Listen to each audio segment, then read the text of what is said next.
नमो भगवते वासुदेवाय। ओम नमो भगवते वासुदेवाय। ओम नमो भगवते वासुदेवाय। Hare Krishna. Today I seek the blessings of senior Vaishnavas and all the acharyas in the line of our parampara to talk about Srimad Bhagavatam, Canto 1, Chapter 10, Shloka 28. We'll get started.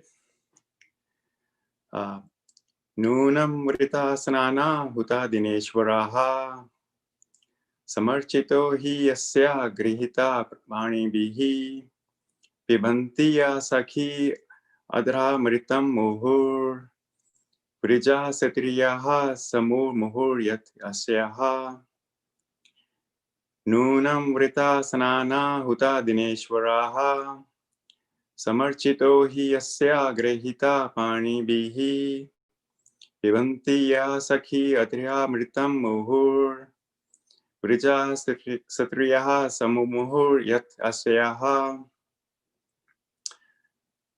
Nunam. Certainly in the previous birth. Vrata, vow. Snana, bath. Huta, sacrifice in the fire. Adina, by all these. Ishvara, the personality of Godhead. Samarchita, perfectly worshipped. He certainly. Asya, his. Grihita Pani Bihi, by the married wives. Pibanti, relishes. Ya, those who. Sakhi, O friend. Adhara Amritam, the nectar from his lips. Muhu, again and again. Vrija Satriyaha, the damsels of Vrija Bhumi. Samu Muhu often fainted, yet Asayaha expecting it to be favored in that way. Translation.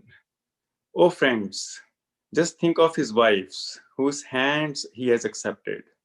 How they must have undergone vows, baths, fire sacrifices, and perfect worship of the Lord of the universe, to constantly relish now the nectar from his lips by kissing. The damsels of Rijabhumi would often faint just by expecting such favors. I will translate again. O friends, just think of his wives, whose hands he has accepted, how they must have undergone vows, baths, fire sacrifices, and perfect worship of the Lord of the universe, to constantly relish now the nectar from his lips by kissing. The damsels of Vrajabhumi would often faint just by expecting such favors. Purport by His Divine Grace, A.C. Bhaktivedanta Srila Prabhupada Ki Jai. Religious rites prescribed in the scriptures are meant to purify the mundane qualities of the conditioned souls, to enable them to be gradually promoted to the stage of rendering transcendental service unto the Supreme Lord. Attainment of this stage of pure spiritual life is the highest perfection, and this stage is called Savarupa, or the factual identity of the living being.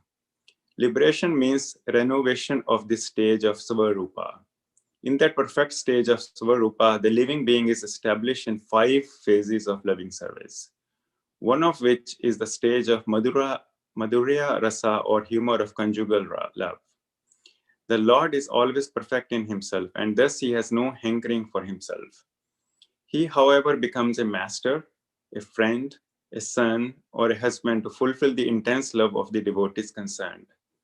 Herein, 2 classes of devotees of the Lord are mentioned in the stage of conjugal love. One is Swakiya and the other is Parakiya. Both of them are in conjugal love with the personality of Godhead Krishna. The queens at Dwarka were Swakiya, or duly married wives, but the damsels of Vraja were young friends of the Lord while he was unmarried. The Lord stayed at Vrindavan till the age of 16. And his friendly relations with the neighboring girls were in terms of parikya.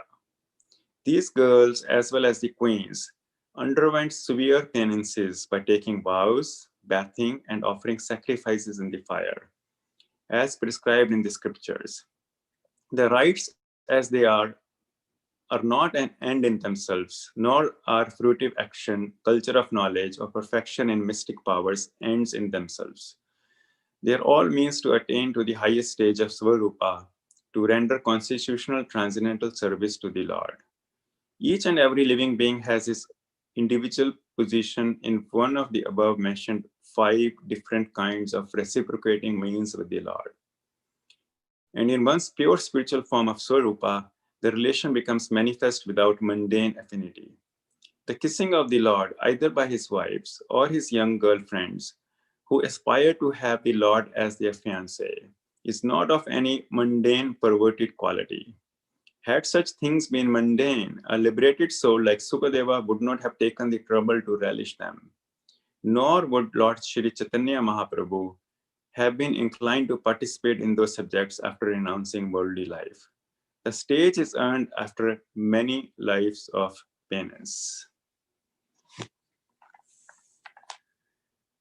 Om Agyanatimirandasya Gyananjanaya Shalakya Chakshur Anmilitam Yena Tasmai Shri Guruve Namah Shri Chaitanya Manobhishtam Stapitam Yena Bhutale Swayam Rupa Kadamayam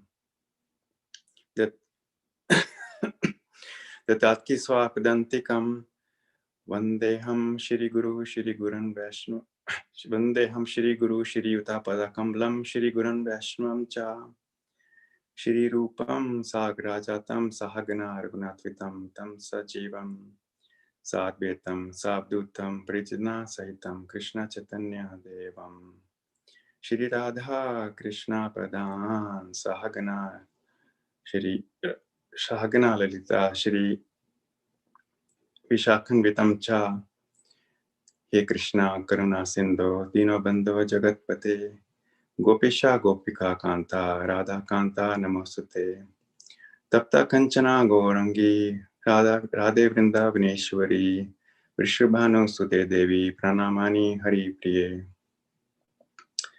Panchakalpurasya Cha Kripa Sindhubhya Iva Cha Patitatnam Pavanbhyo Vaishnavbhyo Namo Namah Shri Krishna Chaitanya Prabhu Nityananda Shri Advaita Gadadhara Shri Vasadi Gaura Bhakta Vrinda Hare Krishna Krishna Krishna Hare Hare Hare Ramo Ramo Ramo Hare Hare Hare Krishna. I just need to fetch some water.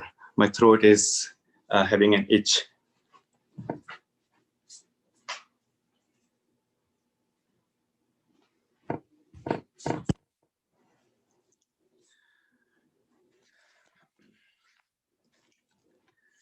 So here in this verse, Srila Prabhupada, this is a beautiful verse of very elevated and confidential subject. So I seek the blessings of senior Vaishnavas to say a few words. So first of all, Shri Prabhupada talks about the Swarupa, which is a perfect stage of life where the living entity can serve in perfection to the Supreme Lord. And so that is opposite of the false ego that we know, which is the other extreme where the soul is tainted with the material diseases. So the opposite of false ego is the Swarupa. And so this shloka, there are many topics in this. So I would like to talk about, Srila Prabhupada talks about the humor of conjugal love. So I did some reading on this humor of conjugal love. And so first of all, Srila Prabhupada talks about the qualification to first have the wives of Shri Krishna, as well as the damsels of Vrajabhumi. They are in a different mood, but at the same time they had some qualifications, and so these qualifications actually come out very clearly in one of the visits that Draupadi had to Dwarka, and Draupadi had inquired very humbly from all the principal queens of Shri Krishna, that how did Shri Krishna married them, and so she was inquiring about the background and how that all happened out of humble curiosity. So there were several queens. The principal of them were Rukmini, and then there was Bhadra, Jambavati, Satya, Satyabhama, Kalindi, Sabya, Lakshmana, and Rohini, who was the principal queens for all the 16,000 queens that Krishna rescued. So, and all these queens did various narratives, how that happened. So like Rukmini Devi talked about that she didn't even know Shri Krishna, and she heard his glories from another person. And from that very moment, she decided that Shri Krishna would be, that she desires Shri Krishna to be her husband, but more importantly, to have the dust of lotus feet of Shri Krishna on her head at all times. And there was one example when it was arranged that Rukmini Devi would then go to the temple and she will meet Shri Krishna, and then Shri Krishna was little delayed by a couple of minutes. And at that time, she felt so much anxiety that it looked like the whole world was vacant for her. And then Kalindi also talked about, Kalindi Devi talked about meeting Shri Krishna at, by the river Yamuna. And Queen Kalindi is Yamuna Devi personified.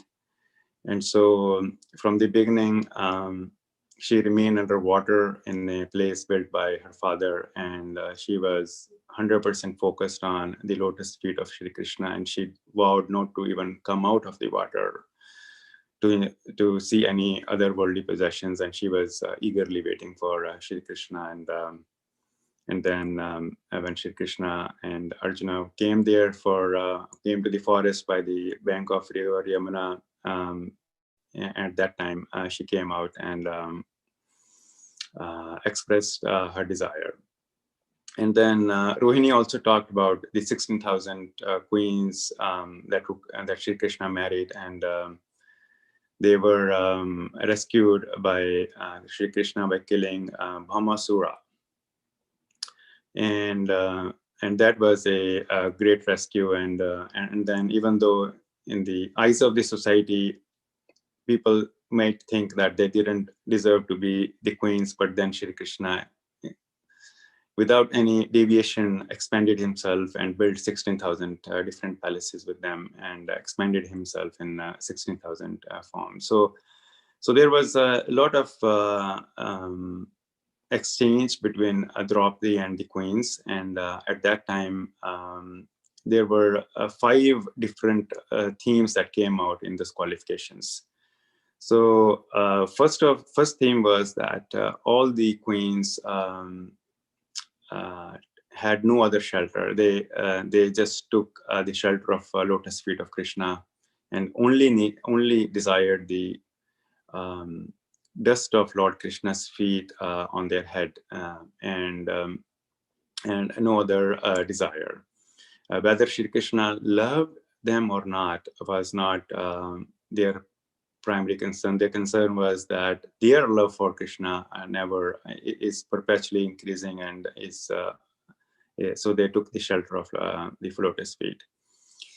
The second qualification was they were 100% sincere in their love for Shri Krishna. And the third qualification was they were determined, fully determined, because without determination, there is no progress in spiritual life. And then the fourth was they had acquired the purity of heart, a complete purity of heart, and freely and completely free of any material desires. And then the fifth was they had their 100% attention without interruption on the lotus feet of Krishna. No matter whatever distraction came their way, they were 100% focused.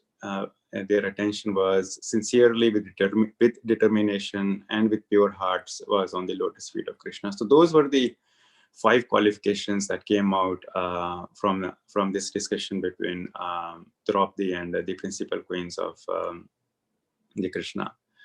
And so so after having acquired that stage, Shri Krishna accepted them as their queens. And of course, there are so many loving pastimes of the damsels of Vraj Bhumi that is described in chapter 10, canto 10. So Srila Prabhupada talks about the humor of conjugal love. So I'd like to, in this, again, we can talk a lot on this topic, but I'd like to expand a little bit on the humor of conjugal love. So this is a discussion between, in the Dwarka happening between the principal queen Rukmini Devi and Shri Krishna. And this is after many years of their marriage. They had children who were grown up, and out of a blue, Shri Krishna talked about to Rukmini Devi in this fashion that essentially Krishna was belittling himself and saying that Rukmini Devi had so much choice in marrying any opulent king she desired, and even her brothers and father had given the permission to do so, and they were very powerful kings that were there, and they were opulent, they looked good, and they were not like the cowherd boy like Krishna is. And then Shri Krishna also talks about that, by the way, not only they were opulent kings, but I am also a coward. I actually ran away from Jarasandha and created this Dwarka Bhumi. And so I don't have any bravery. I'm also a vagabond. So as a vagabond, I'm just wandering aimlessly in life. People see me as doing several things. One day I'm doing the when I was young, I was a cowherd boy, so I was spending time with the cows and playing with my friends, and then I go out and kill Kamsa, and then I create a great enmity with the kings around at that time, and now I'm hiding in the Dwarka, so I'm kind of purposelessly wandering around. And then I have 16,000 wives, but the reality is I can't please them. They are there. And there is the rich and powerful do not pay any attention to me. And the only people who sometimes worship me are those who are not rich and they are penniless. And by the way, I did kidnap you because you wanted me to do so, but I have no love for you. And so as Krishna was describing all this, Sukadeva Goswami explains that Rukmini had kind of almost become paralyzed.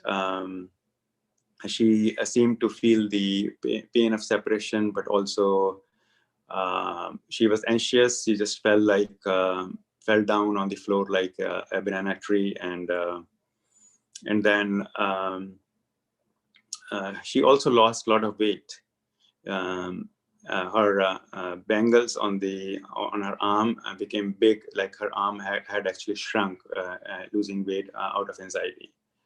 So Sukadeva Goswami explains that this was, again, this is a humor of conjugal love, but this was also, unlike other queens, Rukmini had little slight pride that Krishna had never left her for a second. So, and when she heard all that from Krishna, she felt the imminent danger of separation from Krishna, and all her pride was melted away.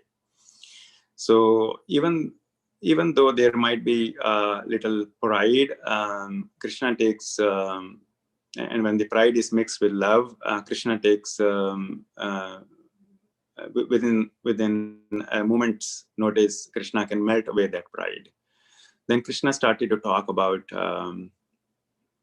that, kind of reassure Rukmini Devi that, yes, I was a little bit joking in this discussion, so you shouldn't feel so much anxiety.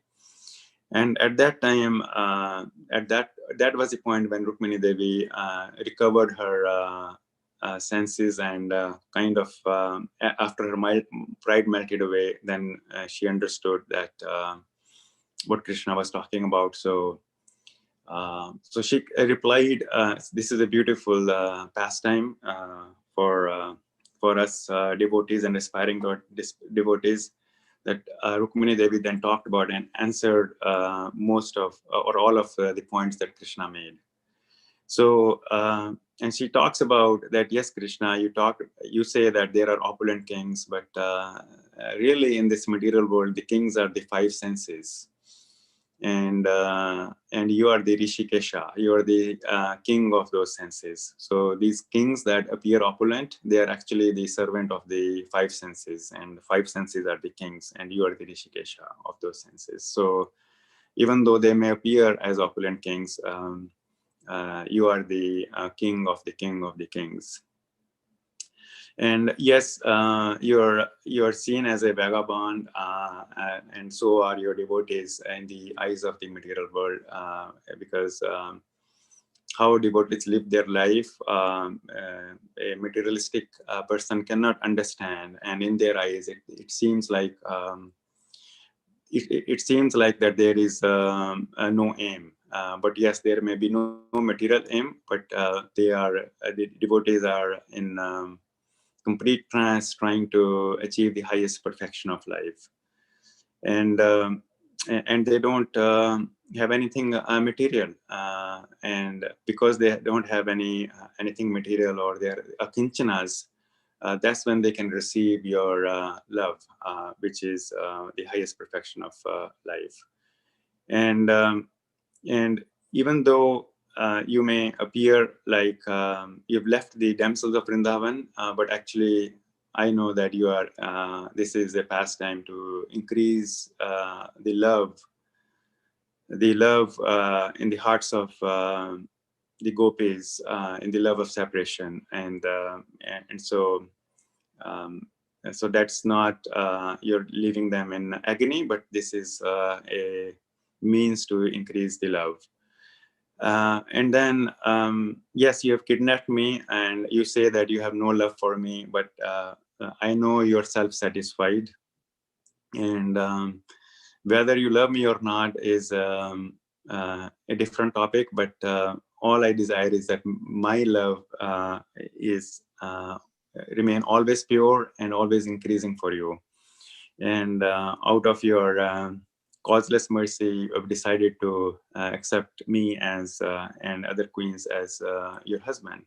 So you're 100% self-satisfied and absolute and independent, but and you don't need anything, but you have kindly accepted us as your husband. So so she answered every point that Krishna made is as an example of the humor of conjugal love. And then Krishna kind of talks later that, yes, actually, I tried to divert your attention. I posed an exam to you, but you passed that exam with flying colors, and you were focused, and your attention did not get any diluted with what I said. And then I know that Shishub, I know that Rukmi, your brother, fought with me previously when I kidnapped you. But after that, when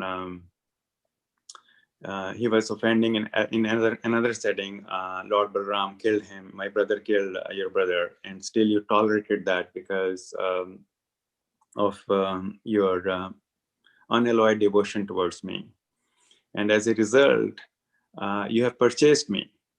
And you have purchased me, and then it's not, so Krishna says later that it is not in my power to repay you for your unalloyed devotion to me. So Krishna is all powerful. Krishna can do anything. But in this particular case, Krishna is saying that it is not in my power to repay you for your unalloyed devotion towards me. So some of the takeaways from this is that so this stage that is acquired by the queens of Dwarka as well as the damsels of Vrajbhumi is not only they overcame the material distractions, or they did all the austerities. They did have like I talked about, the sincerity and determination. But also when Krishna himself tries to divert their attention and to test them, they are unflinching in their devotion. Like in the case of Rukmini, she hadn't even met Krishna. She hadn't even seen Krishna before she decided to accept him as her husband. So she absolutely worked on the intuition and love part of it to make that decision, as opposed to logic and looking at the senses and I have to see Krishna before I accept him, or I have to talk to him, or so forth. It was nothing like that. It was not based on logic or intelligence. It was, or the material intelligence, the logical intelligence, but it was based on a higher intelligence, which is the intelligence which comes from a pure love in the heart. It comes in from the intuition. It comes from a unalloyed devotion. So that's a different kind of intelligence, as we can see in making the decision. And even when, so not only they were undistracted by the material turbulences, but they were also undistracted when Krishna himself tries to distract them, test them. So they passed that test. So the stages that have been achieved by these great souls in the Madhurya Rasa is the highest achievement. It's not only an extraordinary achievement, but it is a highest achievement which somebody like me cannot understand. Somebody cannot comprehend what they went through to achieve that stage. There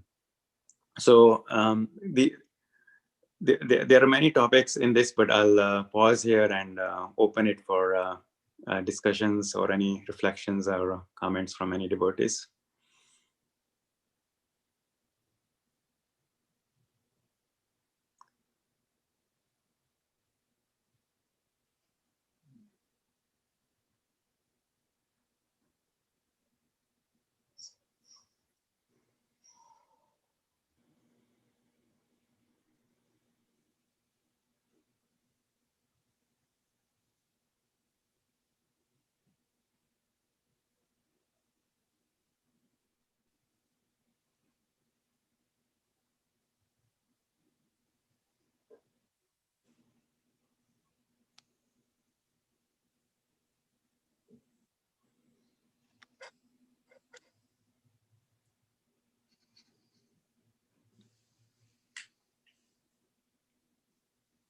Anyone would like to add anything or any further reflections?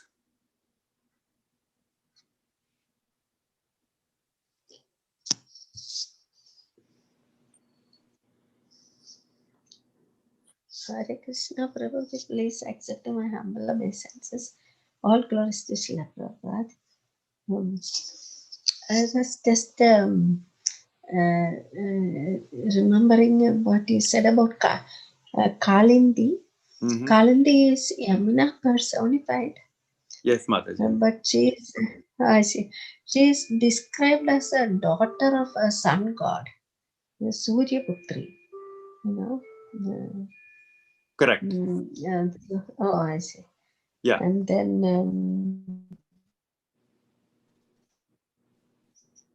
and she has come and performed The signal is austerities breaking up. in Hare Krishna.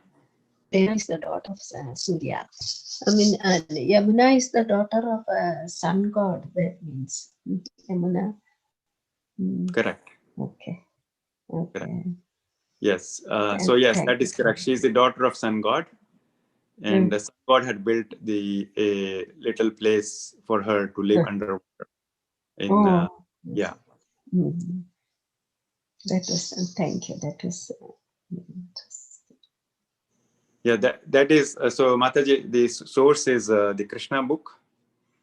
In the in one of the chapters, so there is a story about how Kalindi met Queen Kalindi met Krishna, and they were gone to a forest to hunt Arjuna and Krishna, and then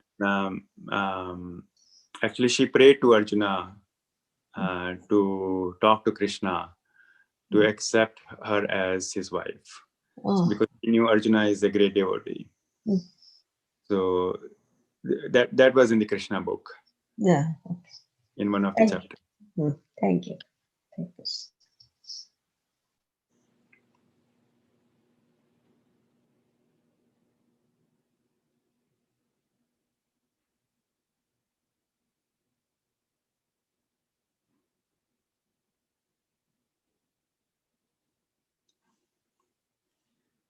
Okay, then if no other reflections, I seek your blessings and pay my obeisances. Vanchakalpatarusya cha kripa sindhubhya eva cha patitanam pavanbhyo vaishnavbhyo namo namah. Hare Krishna. I'll close the call. Wish all you a blessed day.